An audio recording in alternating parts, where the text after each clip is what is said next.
விடுவேன் என்று நினைத்தாயோ? மைவி3 ஃபவுண்டர் சத்யானந்தன் இந்த வீடியோவில் என்ன சொல்லியிருக்கிறாருன்னு பார்ப்போம். அதுக்கு முன்னாடி நீங்கள் மாஸ்டர் மைண்ட் சேனலை சப்ஸ்கிரைப் பண்ணி வைங்க. அப்போ தான் நான் போடுற ஒவ்வொரு வீடியோவும் உங்களுக்கு வந்து சேரும். அன்பார்ந்த மை3 குடும்ப உறவுகளுக்கு வணக்கம். நண்பர்களே, நம்ம நிறுவனத்தில் எலெக்ஷன் ரீசனாலையும் கேஓசி அப்டேட் ஆகலைங்கிற ரீசனாலையும் இன்னும் சில பல காரணங்களால் நம்முடைய பேவர் சிஸ்டம் தற்காலிகமாக தடைபட்டு இருந்தது. அது மீண்டும் ரீஓப்பன் ஆகி இப்போ மிகச்சிறப்பாக ஒன் பை ஒன் நடந்துகிட்டு இருக்கு. அந்த வகையில் கடந்த வாரமே பெண்டிங் இருந்து அத்தனை ஓஎம்முக்கும் பேமெண்ட் போட்டாச்சு. போன சனிக்கிழமை வித்ட்ரா போட்டுக்கிற அத்தனை பிஎம்முக்கும் இந்த வாரம் புதன் வியாழன் பேமெண்ட் வந்துடும். அடுத்தடுத்தா silver plus gold diamond crown இருக்கிற ஒவ்வொரு பிளானில் இருக்கிறவங்களுக்கும் அடுத்தடுத்த வாரங்களில் அதுக்குண்டான பேமெண்ட் செட்டில் பண்ணுற எல்லா வேலைகளும் நிறுவனம் மிகச்சிறப்பாக செஞ்சுக்கிட்டு இருக்கு. அதுக்குண்டான அத்தனை வேலைகளையும் ஒன் பை ஒன் பண்ணிட்டு இருக்கோம். இந்த சூழலில் நம்ம நிறுவனத்துக்கு எதிராக கடந்த 10 மாதமா ஒரு கட்சியை சேர்ந்த ஒரு நபர் தொடர்ந்து டிஸ்டர்ப் பண்ணிட்டே இருக்கிறாரு.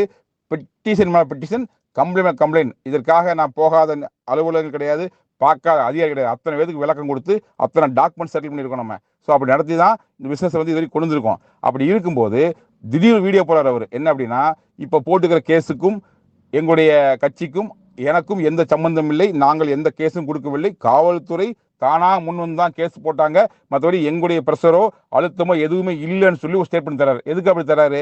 நம்ம என்ன பண்ணியும் நம்ம பப்பு வேகலை, இந்த கம்பெனி தொடர்ந்து நடக்குது, இதுக்கப்புறம் அசிங்கப்படக்கூடாது அப்படிங்கிறதுக்காக அந்த ஸ்டேட்மெண்ட் தந்தாரா அப்படிங்கிறது அவர் தான் விளக்கம் கொடுக்கணும். அதே சமயத்தில் இப்போ இவர் வந்து எதுவுமே பண்ணலன்னு சொல்கிறார் இல்லையா, இவருடைய தொடர்ந்து ட்விட்டர் பார்த்தாலே அத்தனை விஷயங்கள் அதிலே இருக்கும். என்ன சொல்லியிருப்பாரு?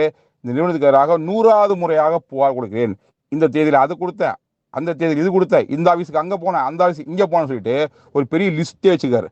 அது 200 நாள் ஆச்சு, 250 நாள் ஆச்சு, 275 நாள் சொல்லிட்டு ஒவ்வொரு சுச்சுவேஷன்லையுமே இவ்வளோ நாளாச்சு கம்ப்ளைண்ட் கொடுத்து நடவடிக்கை ஏன் எடுக்கலன்னு சொல்லிட்டு அத்தனை காவல்துறை அலுவலகங்களுக்கும் எல்லா டிபார்ட்மெண்ட்டுக்குள்ளேயுமே மாற்றி ப்ரெஷர் மேலே ப்ரெஷர் போட்டு தான் இந்த விஷயத்தை இந்த அளவுக்கு கொண்டு இருக்காரு. ஸோ இதெல்லாம் நடந்துட்டு இருக்கும் பொழுது இதெல்லாம் மீறி தான் இவெல்லாம் கம்பெனி நடத்திருக்கோம். இப்போ என்னன்னா, இதெல்லாம் இன்னும் தெளிவாக பண்ணுறதுக்காக, ஏன்னா நம்ம லட்சியம் பெருசு, 2026 உலகின் நம்ம கம்பெனி ஆகணும்னு சொன்னால் இவங்க கூட எல்லாம் மல்லுக்கிட்டு நேரம் இல்லை. ஸோ அப்படி இருக்கும்போது நம்ம நிறுவனத்தை இன்னும் லீகலாக வேற லெவல் ஸ்ட்ராங் பண்ணுறதுக்காக பல்வேறு விதமான ஆலோசனைகளை நம்முடைய சட்ட வல்லுநர்கள் எடுத்துகிட்டு இருக்காங்க.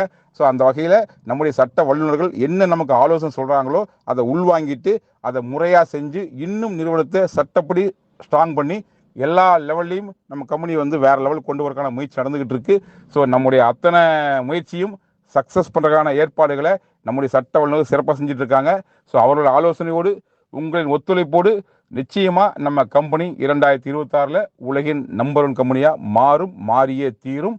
ஸோ கார்ப்பரேட் சதி கொண்டு எந்த கட்சி எந்த விதத்தில் தடையை நமக்கு ஏற்படுத்தினாலும் அதை அத்தனையும் உடைத்து கொண்டு மிகச்சிறந்த முறையில் நல்ல ஒரு லட்சியம் வெல்வது நிச்சயம். நன்றி, வணக்கம்.